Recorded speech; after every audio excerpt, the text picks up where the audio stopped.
एक रात जब मैं नशे में धुत होके छोड़ जाने वाले की बेवफाई पर रो रहा था, तब मुझे एक लड़की का मैसेज आया। लिखा था कि मैं आपसे बात करना चाहती हूँ। मैंने मैसेज इग्नोर कर दिया क्योंकि मुझे रूटीन में ऐसे मैसेजेस आते रहते थे।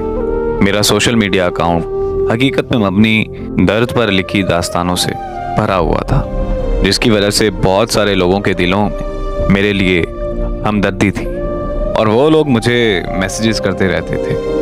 पर मुझे हमदर्दी से नफरत होने की वजह से मैंने कभी किसी को रिप्लाई नहीं किया था। उस लड़की के मैसेजेस बार बार आने लगे तो मैंने मोबाइल फ़ोन बंद कर दिया और सो गया। अगले दिन मैं शाम के 7 बजे जब नींद से उठा तो और अपना मोबाइल ऑन किया तो उस लड़की के कोई 200 मैसेजेस आए हुए थे। मुझे बहुत गुस्सा आया। मैंने उसे कॉल मिला दी। उसके कॉल अटेंड करते ही मैंने उसकी खूब इंसल्ट की और कॉल बंद करके उसे ब्लॉक कर दिया। थोड़ी देर में ही मुझे एक और रॉन्ग नंबर से कॉल आ गई। मैंने अटेंड की तो एक लड़की ने मुझे भाई बोलते हुए कहा कि मैं नूर की बहन बात कर रही हूँ। मैंने उससे पूछा कि कौन नूर? वो कहने लगी कि वही नूर जिसने सोशल मीडिया पे आपकी स्टोरी पढ़कर पिछले 7 दिनों से कुछ नहीं खाया। वही नूर जो पिछले 7 दिनों से लगातार रोई जा रही है। वही नूर जो पिछले 7 दिनों से सोई नहीं। वही नूर जिसकी कुछ देर पहले आपने इंसल्ट की है। मैंने इतना सुनते ही कॉल बंद कर दी और वो नंबर भी ब्लॉक कर दिया। रात को जब मैं फिर से नशे में धुत हुआ तो मुझे अजीब ख्याल आने लगे और एक अजीब सी बेचैनी होने लगी कि आखिर ये नूर लड़की है कौन और ऐसा क्यों कर रही है। तजस्सुस इतना बढ़ गया कि मैंने उसे अनब्लॉक किया और कॉल कर दी। कॉल उसकी बहन ने अटेंड की। मेरे हेलो करते ही मुझे कहने लगी कि अगर नूर को कुछ हुआ तो मैं तुम्हें छोड़ूंगी नहीं।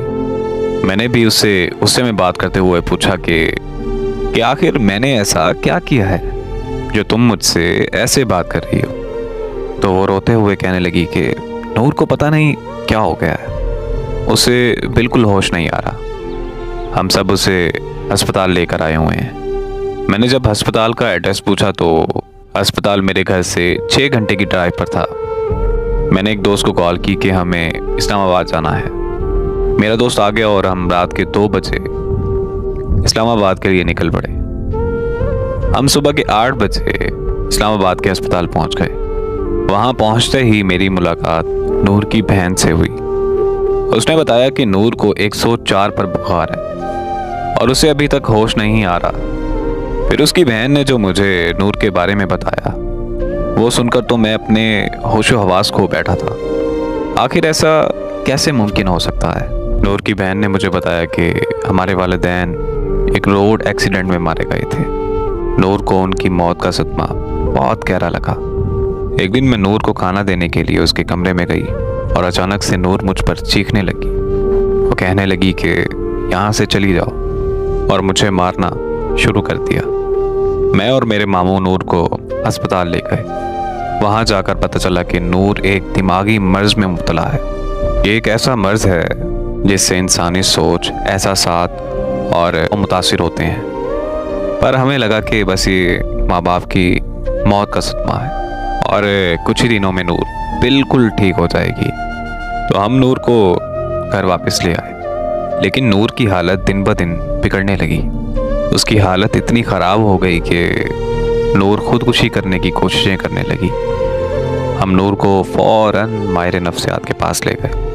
उन्होंने बताया कि दीगर अमराज की तरह इस मर्ज़ का इलाज भी अद्वियात और थेरेपी से किया जा सकता है, पर बिना इलाज के नूर की हालत दिन ब दिन ख़राब होती जाएगी।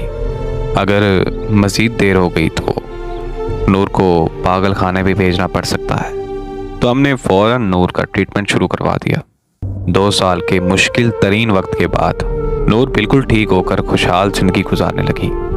नूर ने बहुत सारे नावल भी लिखे हैं और शेर व शायरी का शौक़ भी रखती है। पर जब से नूर ने आपकी कहानी पढ़ी है, पर तब से उसको इस दिमागी मर्ज का दोबारा अटैक आने लगा है। नूर की बहन की बात मुकम्मल होते ही मुझे खबर मिली कि नूर को होश आ गया है और उसकी बहन नूर की तरफ भाग गई। मैं भी उसके पास जाना चाहता था, पर मेरे दोस्त ने मुझे रोक लिया। वो मुझे कहने लगा कि नूर तो पागल लड़की है, हमें उसे क्या लेना देना, चलो हम घर चलते हैं। मैंने अपने दोस्त से बोला कि अरे यार, मैं कौन सा नॉर्मल हूँ, मैं भी तो इतना पागल हो चुका हूँ कि किसी का कम बुलाने के लिए नशे का सहारा ले रहा हूँ। बस इतना कहकर मैं नूर से मिलने चला गया। नूर मुझे देखते ही उठकर बैठ गई। उसकी खुशी की कोई इंतहा ही नहीं थी। जिंदगी में पहली बार मैंने खुद की वजह से किसी के चेहरे पर खुशी देखी थी, और उसके चेहरे पर खुशी देखकर जो मुझे सुकून महसूस हो रहा था, वो सुकून मैंने पहले कभी महसूस नहीं किया था।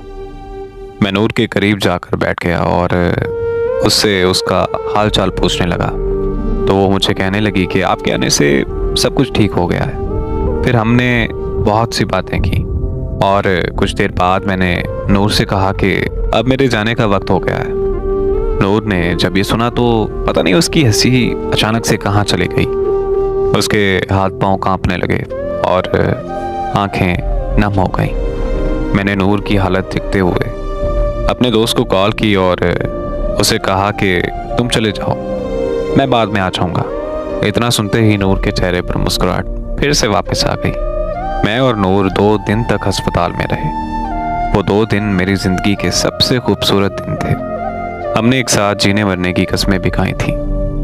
2 दिन बाद नूर को अस्पताल से छुट्टी मिल गई और हम दोनों अपने अपने घर चले गए। फिर हमारी फ़ोन पर दिन रात बातें होने लगी और ऐसे ही 1 साल गुजर गया। वो जहनी तौर पर बिल्कुल ठीक हो चुकी थी और मैं भी नशा मुकम्मल तौर पर छोड़ चुका था। यहाँ तक कि हमारी शादी के लिए हमारी फैमिलीज़ भी रजामंद हो चुकी थी। ज़िंदगी में सब अच्छा चल रहा था कि अचानक एक खबर ने मेरी दुनिया हिला कर रख दी। मुझे पता चला कि नूर की बहन की मौत हो गई। ये खबर मिलते ही मैं नूर के घर पहुंच गया। वहां पहुंचकर पता चला कि नूर की बहन ने प्यार में धोखा खाने के बाद खुदकुशी कर ली और नूर को फिर से वही दिमागी मर्ज का अटैक आया। नूर को अस्पताल में फिर से एडमिट कर दिया गया। वहां नूर के दिमाग की शरीयान फटने से नूर को ब्रेन हेमरेज हो गया और 6 दिन बाद नूर की भी मौत हो गई।